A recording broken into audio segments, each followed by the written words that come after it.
நல்லவர்கள் இருக்கக்கூடிய கட்சி பாஜக என கூறியிருக்கிறார் பாஜக மாநில தலைவர் அண்ணாமலை அவர்கள். உங்களுடைய கருத்து என்ன? இப்ப நல்ல ஆத்மாக்கள் நிறைய இருக்குன்றாரு. அதுதானே செத்த ஆத்மா தானே, ஆத்மானா தானேங்க. செத்தவன் ஆவியா இருக்கவங்களாம் பின்னாடி சுத்திட்டு இருக்காம இருக்கு. அதிகமா புண்ணியம் செஞ்சவங்க இருக்காங்களாம், நிறைய நல்ல மனசுக்காரங்க இருக்காங்களாம், நிறைய மாட்டு முத்திரம் குடிச்சவங்க. அண்ணாமலைக்கு நீ தமிழ்நாட்டு பாஜகல இடம் இல்லை அப்படின்றது தெரியுது, தலைவராக இடம் இல்லை. அடுத்து தமிழ்நாட்டில் எந்த பிஜேபி தலைவர் வந்தாலும் அவர்களை பொம்மலாட்டம் போல ஆட்டி வைக்கக்கூடிய ஒரு பதவியாக அண்ணாமலைக்கு கொடுக்கப்படும் சொல்றாங்க. அதிமுக பாஜக கூட்டணி உறுதியானதன் காரணமாகவே அண்ணாமலை பாஜகவிலிருந்து ஓரங்கட்டப்படுகிறார் அப்படின்னு எடுத்துக்கலாமா? திமுக முழுக்க அண்ணாமலை மாற்றக்கூடாதுன்னு சொல்லி பிஜேபி விண்ணப்பம் வைத்ததாக தகவல் எனக்கு இருக்கு. ஆனால் அதிமுகவுடைய விண்ணப்பம் அண்ணாமலை இருந்தாக்கா குறுக்க உள்ள தேவையில்லாத விமர்சனம் வைப்பாரு, தனி மனிதல் தாக்குதல் நடத்துறாரு, அவர் வேணான்ட்டு. அப்போ என்ன செய்யணும்னாக்கா 2 பேரையும் காம்ப்ரமைஸ் பண்ற மாதிரி அங்க மாநில தலைவர் பதவி எடுத்துட்டு கௌரவ பதவி. விஜய் அவர்கள் பங்கேற்று இருக்கலாமே, பனையூரில் நடந்த ஆர்ப்பாட்டத்துக்கே ஏன் வராம விட்டார்? இதுல விஜய் நபர் மீது தனிப்பட்ட முறையில் தாக்குதல் நடத்துவதற்கான முன்னெடுப்பு இருக்கின்ற ஆடியோலாம் நம்ம பார்த்தோம் போது பொதுவெளியில் அவர் கலந்து கொள்ளும் பொழுது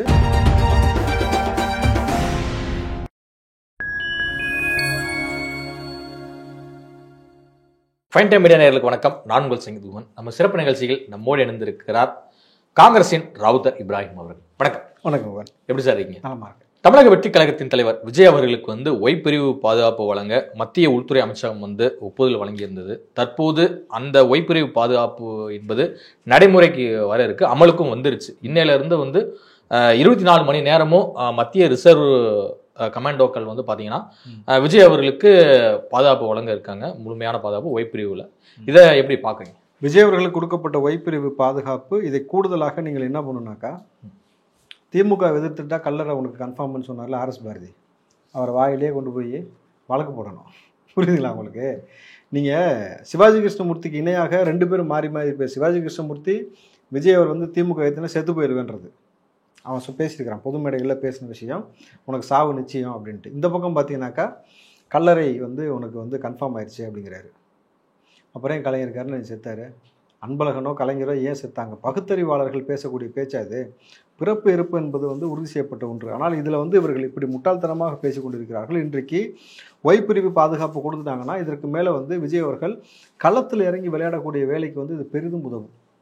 நீங்கள் மக்களை சந்தித்து கிட்டத்தட்ட நடைபெற போவதற்கான எல்லா யுத்தியும் செஞ்சுக்கிட்டு இருக்கிறாங்கன்னும் பொழுது அங்கங்கே மக்களை போய் சந்திப்பதற்கு இனி போராட்ட களங்களில் விஜய் அவர்கள் இறங்கி பங்கு பெறுவதற்கு ஒரு பெரிய ஒரு ப்ளஸ் பாயிண்ட் அமையும். ஏன்னாக்கா இதற்கு முன்னாடி ஒரு களத்துக்கு வந்தாக்கா கழகங்கள் என்ன பிளான் பண்ணியிருந்தாங்கனாக்கா, அவர் மீது சில நபர்கள் நம்ம பார்த்துருப்போம், முட்டை வீசணும், அது பண்ணணும் இது பண்ணணும்னு சொல்லி பல தேவையில்லாத வேலைகளை செஞ்சு விஜய்க்கு மக்கள் மத்தியில் எதிர்ப்பு இருப்பது போல ஒரு கட்டமைப்பை உருவாக்கணும். ஒரு ரஜினி ரசிகர் அது மாதிரி பேசினா தானே ஒரு ஆடியோலாம் வைரல் ஆனிச்சு. இல்லை, அது ரஜினி ரசிகன் தான். முதல் பார்த்தீங்கன்னா ரஜினி ரசிகன் கிடையாது. ரஜினி ரசிகனுக்கு என்னங்க அவசியம் இருக்குது?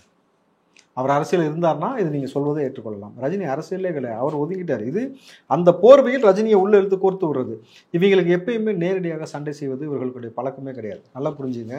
முதுகுக்கு பின்னாடி நின்று குத்துவது தான் இவங்களுக்கான வேலைன்னும் பொழுது இப்போ விஜய் அவர்களை இது போன்ற அடுத்தடுத்த நிகழ்வுக்கு பங்கு பெறுவதற்கு இது பெரிதுமாக உதவும். அந்த இடத்துல எவனாவது ஏதாவது செஞ்சுனாக்கா அப்புறம் என்ன செய்யணுன்றது அவங்க பார்த்துப்பாங்க.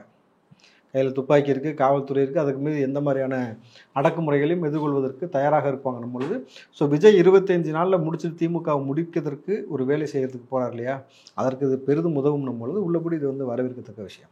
பாது அர்ஜுன் அவர்கள் பொதுக்குழுவிலே சொன்னார், இன்னும் 2 மாதம் வெயிட் பண்ணுங்க அப்படின்னு சொல்லிட்டு. அப்போ இன்னும் விஜய்க்காக மக்கள் 2 மாதம் காத்திருக்க வேண்டிய சூழல் இருக்கா? இல்லை, 2 மாதத்தில் என்னென்ன பிளான் அண்ட் எக்ஸிக்யூஷன் சொல்கிறாரு. விஜய் களத்துக்கு வரதுக்கு 2 மாதம் சொல்லலாம். அதான் ஆல்மோஸ்ட் இப்போ 25 டேஸ் ஒரு 5 நாள் போயிடுச்சு, 20 நாள் ஒய் பிரிவு வந்துருச்சு அப்படின்னா ஆட்டோமேட்டிக்காக தைரியமாக உள்ள இறங்கலாம். இன்னும் 20 நாள் படம் பெண்டிங் இருக்குல்ல. நீங்கள் அதோடைய கிட்டத்தட்ட படம் இன்னும் முழுசாக கூட முடியல, அதுக்குள்ளேயும் அதோடைய வர்த்தகம் எந்த அளவுக்கு போகுதுன்னு நீங்கள் பார்த்துருக்கீங்க இல்லையா? அமேசானில் இப்போ எவ்வளோக்கு வாங்கி 121 கோடிக்கு அந்த மாதிரி உங்களுக்கு எல்லா இடத்துலையும் வணிகம் நடந்து கொண்டு இருக்கும்போது அவ்வளோ பெரிய வணிகத்தை முக்கால்வாசி முடிச்சுட்டு கால்வாசி விட்டுட்டு வர முடியாதுல்ல. ஸோ முழுசாக அந்த வேலையை முடிச்சுட்டு அதற்கு பிறகு களத்தில் நிச்சயமாக வருவார். நல்லவர்கள் இருக்கக்கூடிய கட்சி பாஜக என கூறியிருக்கிறார் பாஜக மாநில தலைவர் அண்ணாமலை அவர்கள். உங்களுடைய கருத்து என்னன்னு சொல்லியிருக்காரு? கொஞ்சம் அப்படியே அவர் என்ன ஸ்டேட்மெண்ட் அதை கொஞ்சம் முழுசா படிச்சுன்னு. அவர் என்ன செய்தியாளர் சந்திப்பில் சொல்லியிருக்காரு அப்படின்னா, என்னை பொறுத்தவரை இந்த கட்சி நன்றாக இருக்க வேண்டும், நல்லவர்கள் நல்ல ஆத்மாக்கள் நல்ல புண்ணியம் செஞ்சவங்க இருக்கக்கூடிய கட்சி வந்து இந்த கட்சி. அது மட்டும் இல்லாம பாஜக எப்போதும் நன்றாக இருக்க வேண்டும் என நினைப்பவன் நான். புதிய தலைவர் தேர்வான பிறகு நிறைய பேசுவோம் அப்படின்னு சொல்லியிருக்காரு. இப்ப நல்ல ஆத்மாக்கள் நிறைய இருக்குன்றாரு, அப்படித்தானே? செத்த ஆத்மா தானே, ஆத்மானா தானேங்க. செத்தவன் ஆவியா இருக்கவெல்லாம் பின்னாடி சுத்திட்டு இருக்காம இருக்கு. ரெண்டாவது எங்க கட்சி மட்டும் தான் நல்ல கட்சின்ற மாதிரி மென்ஷன் பண்ணிருக்காரு நினைக்கிறேன். நல்லா என்ன சொல்றாரு? அதாவது நல்லவர் இருக்கக்கூடிய கட்சி வந்து பாஜக தான். பாஜக மட்டும் தான் சொல்லியிருக்காரா, பாஜகன்னு சொல்லியிருக்காரா சார்? இல்ல, நல்லவர் இருக்கக்கூடிய கட்சி பாஜக. நல்லவர்கள் இருக்கக்கூடிய கட்சி பாஜக. எதனால சொல்றாரு தெரிஞ்சுக்கலாம்ல. ஏன்னா இப்ப இந்த கட்சியில வந்து அதிகமான ஆத்மாக்கள் இருக்குன்னு சொல்லிட்டாரு. அவன் எந்தெந்த புண்ணியம் செஞ்சவங்க அதிகமா இருக்காங்களாம் பாஜகவில். அதிகமா புண்ணியம் செஞ்சவங்க இருக்காங்களாம், நிறைய நல்ல மனசுக்காரங்க இருக்காங்களாம், நிறைய மாட்டு மூத்திரம் குடிச்சவங்க, நிறைய வந்து நிறைய சம்பவங்கள் சொல்லலாம் உதாரணத்துக்கு. ஸோ பரவாயில்ல, கிளம்புறதுக்கு முன்னாடி ஏதாவது ஒரு விஷயத்த ஒரு குரலை வத்தையை வழக்கம் போல காட்டணுன்றதை உறுதி செஞ்சுட்டு கிளம்புறாரு. நல்ல ஆத்மாக்கள் இருக்கிறது பிஜேபின்னு சொல்றாரு. சரத்குமாரை சொல்றாரா, யாரை சொல்றான்னு தெரியல, நம்ம அதை விரிவாக பேசுவோம். ஆனால் அண்ணாமலைக்கு நீ தமிழ்நாட்டு பாஜகவில் இடம் இல்லை அப்படின்றது தெரியுது, தலைவராக இடம் இல்லை, உறுதியாக இருக்குங்கிறீங்க. ஆமாம், கிட்டத்தட்ட அவரே சொல்லிட்டார், ரேஸில் நான் இல்லைன்ட்டார். ஆனால் அவருக்கு கொடுக்கப்படக்கூடிய பதவி என்னவா இருக்குன்னா ஒரு கௌரவ பதவி கொடுப்பாங்க. அடுத்து தமிழ்நாட்டில் எந்த பிஜேபி தலைவர் வந்தாலும் அவர்களை பொம்மலாட்டன் போல் ஆட்டி வைக்கக்கூடிய ஒரு பதவியாக அண்ணாமலைக்கு கொடுக்கப்படும் சொல்கிறாங்க. அப்போ கொடுத்துட்டு முழுக்க முழுக்க கண்ட்ரோல் அவர் எடுக்கிறாங்க. அப்போ நல்லவர்கள் இருக்கக்கூடிய கட்சியாக இருப்பதால் இனிமேல் அண்ணாமலைக்கு போல எல்லாரும் வந்து சாட்டையில் ரோட்டில் எடுத்துக்கொள்வார்கள். பார்த்தீங்களா, நல்லவருக்கு கட்சி அதானே சார் செய்யணும். இனிமேல் அண்ணாமலை அவர்கள் வந்து இப்போ லீடராக இருந்தாலும் கூட கேசவநாயகம் ஒரு சில முக்கிய முடிவுகளை வந்து கட்சிக்குள் எடுக்கிறாரு அப்படிங்கிற ஒரு பார்வையெல்லாம் முன்வைக்கப்பட்டது. இப்போ அது மாதிரியான ஒரு இடத்துக்கு வந்து அண்ணாமலை வராரா? இல்லை, அண்ணாமலை வந்து எந்த மாநில தலைவர் புதிதாக கொண்டு வந்தாலும் அவர்களை ஆட்டி வைக்கக்கூடிய ஒரு தலைவராகத்தான் இருப்பார். கௌரவ தலைவர் பதவி அவர் கொடுக்கறதாக தான் அண்மை செய்தி. கௌரவ தலைவராக இருந்து எல்லாத்தையும் பொம்மலாட்டம் ஆட்டி வைப்பாங்க இல்லையா, அதுபோல் ஆட்டி வைக்கக்கூடிய வேலை செய்து கொண்டிருக்கிறார் அண்ணாமலை என்னும் பொழுது. தனித்து ஒரு தலைவர் செயல்பட்டால் தானே ஒரு கட்சி வந்து வளர்க்க முடியும். அது ஒருத்தருக்குள்ளேயே அடிச்சுக்கிட்டு கிடந்தா அது எப்படி கட்சி? இல்லை, அதுதான் அவர் சொல்லிட்டார்ல, நல்ல மீன்கள் விற்கப்படும், இங்கே நல்ல மீன்கள் விற்கப்படும். அந்த மாதிரி இங்கே நல்லவர்கள்லாம் வந்து என் கட்சியில் தான் இருக்கிறாங்க. நீங்கள் எப்போ வேணாலும் வந்தாலும் எந்த மாதிரியான வெரைட்டியான சிடிஸ் வேணாலும் வாங்கிக்கலாம், எந்த மாதிரி காட்சி வேணாலும் வாங்கிக்கலாம். இங்கே வந்து பூஜை அறையில் செய்வதை விட இங்கே புனிதமான பல வேலைகள்லாம் வந்து கட்சி நபர்கள் செய்வதை நீங்கள் பார்க்கலாம். ரூம்லேருந்து நான் ஸ்டிக்கர் ஏன் கழிச்சுன்னு உங்களுக்கு தெரியும். ஸோ பல நல்லவர்கள் இந்த கட்சியில் இருக்கிறார்கள். குறிப்பாக உங்களை கட்டாயப்படுத்துவோம், மாட்டு மூத்திரம் குடிக்க சொல்லி, சாணி சாப்பிட சொல்லி, போல் ஜெயிஸ்டாம் சொல்ல சொல்லி, உடை போடக்கூடாதுன்னு சொல்லி, உணவு கலாச்சாரத்தில் கை வைப்போம். எல்லா நல்லவர்களும் எங்கிட்ட தான் இருக்காங்க. தேவைப்பட்டால் நாங்கள் ஒரு ஆட்சியை கலைப்பதற்காக எத்தனை கோடி வேணாலும் பேரம் பேசி அவன் நல்லவனாக மாற்றுவோம். நேற்று வரைக்கும் வழக்கிருந்தவனை இன்றைக்கி புனிதனாக மாற்றுவோம். வாஷிங் மிஷின் அவ்வளோதான். அந்த நல்லவர்கள் அந்த கூடாரத்துக்குள் இருந்து கொண்டு அண்ணாமலை புதிதாக ஒரு விட்டுறாரு. எனக்கு தெரிஞ்சு அண்ணாமலை இதற்கு பிறகு சினிமா நடிக்க போனான்னு வச்சுங்களேன், வடிவேலுக்கு ஈக்குவலாக அந்த டஃப் கொடுக்கலாம்.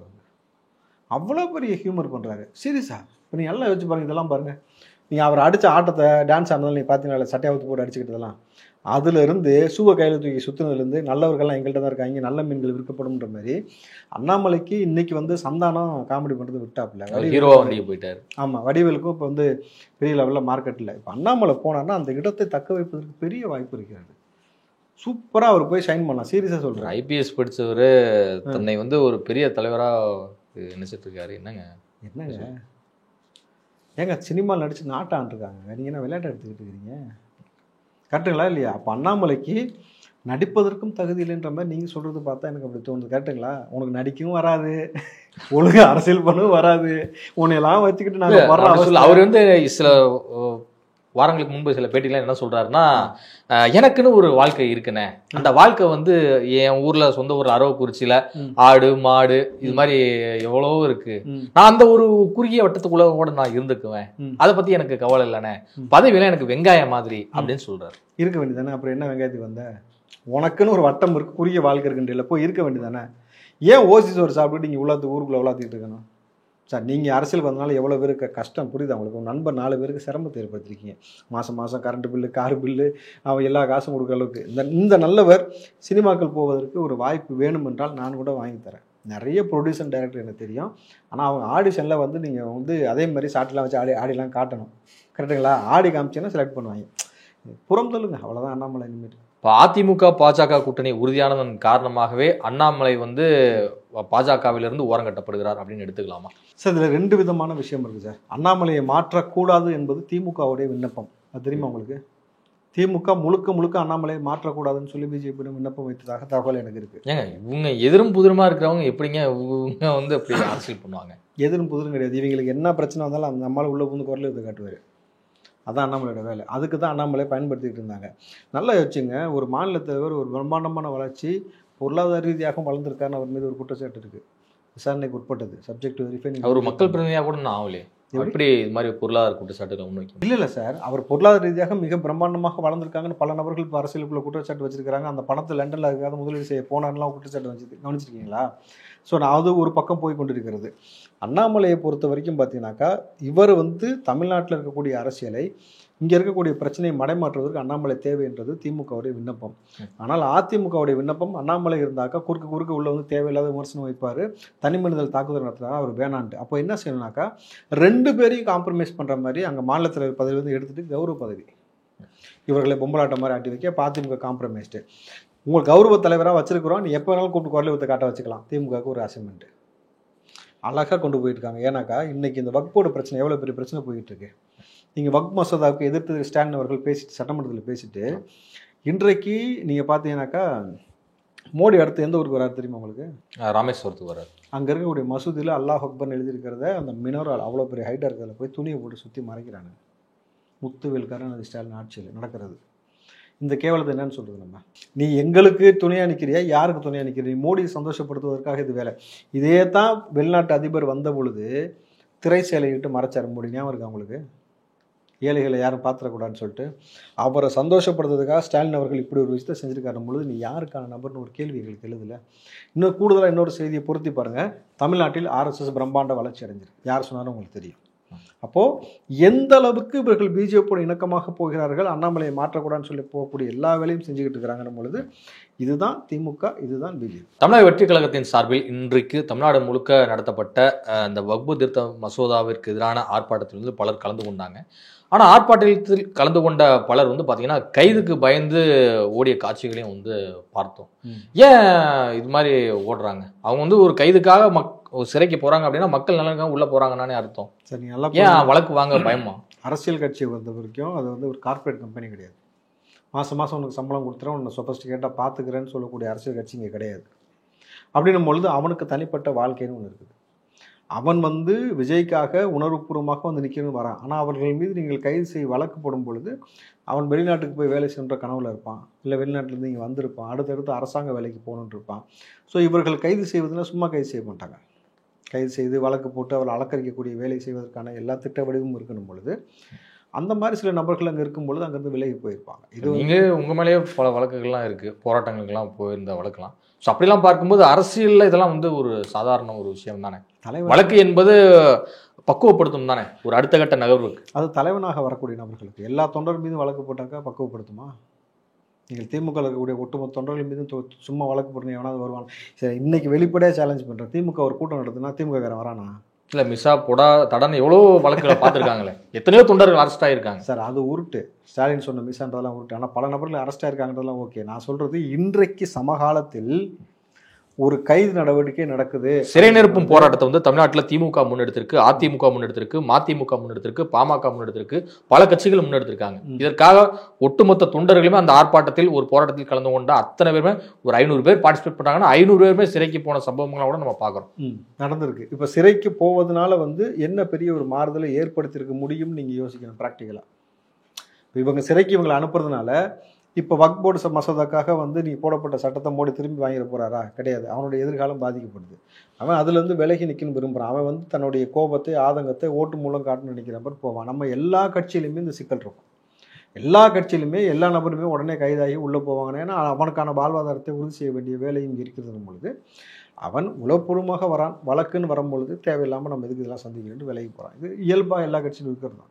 தமிழக வெற்றி கழகத்தின் தலைவர் விஜய் அவர்கள் கட்சியின் சார்பில் அறிக்கையெல்லாம் வெளியிட்டிருந்தாலும் கூட இது வந்து கடுமையாக கண்டிக்கத்தக்கது. இந்த வக்பு திருத்த மசோதா வந்து வன்மையாக கண்டிக்கிறோம், இஸ்லாமியர்களுக்கு என்றும் உறுதுணையாக வந்து தாவேகா நிற்கும் அப்படின்னு சொல்றது எல்லாமே வந்து ஓகே தான், அசெப்டன்ஸ் தான்.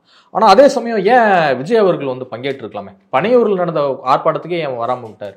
ஒரு 5 நிமிடமாவது வந்து பங்கேற்று போயிருக்கலாம்ல. இதில் விஜய் நபர் மீது தனிப்பட்ட முறையில் தாக்குதல் நடத்துவதற்கான முன்னெடுப்பு இருக்கின்ற ஆடியோவெல்லாம் நம்ம பார்த்தோம் பொழுது பொதுவெளியில் அவர் வந்து கலந்து கொள்ளும் பொழுது இன்றைக்கு இருக்க சூழலில் தாக்குதல் நடத்திட்டு விஜய்க்கு எதிராக இங்கே மக்கள் இருக்காங்கன்னு ஒரு கட்டமைப்பை உருவாக்குவதற்காக இங்கே கழகம் செய்ய காத்து கொண்டிருக்கின்றது ஒரு அண்மை தகவலாக சொல்லப்படுது. பனையூர்ல கட்சி ஆபீஸ் பக்கத்துல தானே நடத்துறாங்க. இன்னொன்னு கட்சி தொண்டர்கள் தானே இங்க நடத்துறாங்க. இன்னைக்கு அந்த இடத்துல அவர் வேற இடத்துல ஷூட்டிங்ல இருக்கிறாரு. இன்னைக்கு எப்படி வாங்கன்னா எப்படி விட்டு வர முடியும் சார்? உங்களுக்கு ஒண்ணுமே இல்லை. ஒரு தலைவர் தானே அறிவிக்கிறார் இந்த டேட்டை ஃபிக்ஸ் பண்ணி எல்லா இடத்துலையும் நீங்க போராட்டம் ஸ்டார்ட் பண்ணுங்க, நான் எனக்கு ஒரு இடம் நான் வந்து ஃபிக்ஸ் பண்ணி நான் வரேன்னு சொல்றது தலைவருடைய இறுதி முடிவு தானே. சரி, வக்ஃப் போர்டுக்காக இப்போ வந்து ஸ்டாலின் களத்தில் இறங்கி ரோட்டில் உட்காந்து போராடுவாரா? சட்டமன்றத்திலே வந்து கருப்பு பேட்ச் அணிஞ்சு ஒட்டுமொத்த திமுக எம்எல்ஏக்களும் தங்களுடைய எதிர்ப்பை பதிவு பண்ணியிருக்காங்களே. கருப்பு பேட்ச் அடைச்சிட்டு உட்காரதெல்லாம் மேட்டர் இல்லை சார். நீங்கள் ரோட்டில் இறங்கி போராடுவீங்களா? ஸ்டாலின் போராடுவாரா? சொல்லுங்க. இதுக்கு முன்னாடி சிஏக்கெல்லாம் வந்து ஒட்டுமொத்தமாக எல்லாமே இறங்கி போராடி இருக்காங்க. ராமேஸ்வரத்துக்கு பிரதமர் வராரு சார், கோபேக் மோடி எங்கே இறங்கி போராடினீங்களா இதுக்கு முன்னாடி? இப்போ ஸ்டாண்டில் இறங்கி ரோட்டில் அவர் இறங்கி போராட சொல்லுங்கள். நீ காங்கிரஸை தூண்டி விட்டுட்டு இந்த சேட்டெல்லாம் செய்யக்கூடாது. நீ இறங்குவியா? இறங்க சொல்லுங்கள். நான் 2 சேலஞ்ச் தான் சார். மோடியை வராருல, மோடிக்கு எதிராக கருப்பு பேட்சு கருப்பு பலன் போட்டு ஸ்டாலின் ரோட்டில் இறங்கி போராட சொல்லுங்கள். நான் ஒத்துக்கிறேன். 1. 2வது, நீங்கள் விஜயெல்லாம் ஒரு ஆள் இல்லைன்னு சொல்கிறீங்களா? உங்கள் தாத்தா வந்து யார்? உதயநிதியோட தாத்தா யார் சார்? முன்னாள் முதலமைச்சர். இவங்க அப்பா இந்நாள் முதலமைச்சர். இவர் இன்றைக்கு துணை முதலமைச்சர். உங்களுக்கு ஆசியாவிலே பெரிய குடும்பம், உங்களுக்கு அதிகாரம் இருக்குது, பணம் இருக்குது, ஃப்ரேம் இருக்குது, உங்களை எல்லாத்துக்கும் தெரியும்ல. அவ்வளோ திராணி உள்ளாலும் தனியாக நீ ஒரு கட்சி ஆரம்பித்து நீ ஒரு கொள்கையோடு வந்துட்டு பார்ப்போம். நீ இதே சித்தாந்தத்தை கூட எடுத்துகிட்டு பாப்பா. நீ ஒரு புதுசாக ஒரு கொடியை வச்சுட்டு நாங்கள் பெரிய சித்தாந்தத்தை உள்வாங்கியிருக்கேன்னு ஊட்டுவீங்கல்ல, அப்படி ஊட்டிக்கிட்டே வாங்க. நீ அப்படி வந்து நின்று மக்களை சந்திக்க தயாராக திராணி இருக்கா? விஜய் மாதிரி அப்படி வர முடியுமா? ஒரு கேள்வி. வந்துருங்க, அப்புறம் பேசுவோம். நீங்கள் எதையுமே செய்யாதீங்க, உட்காந்து உருட்ட வேண்டியது. இதுவரை உங்கள் பல்வேறு கருத்து உங்களுக்கு நன்றி சார். நன்றி.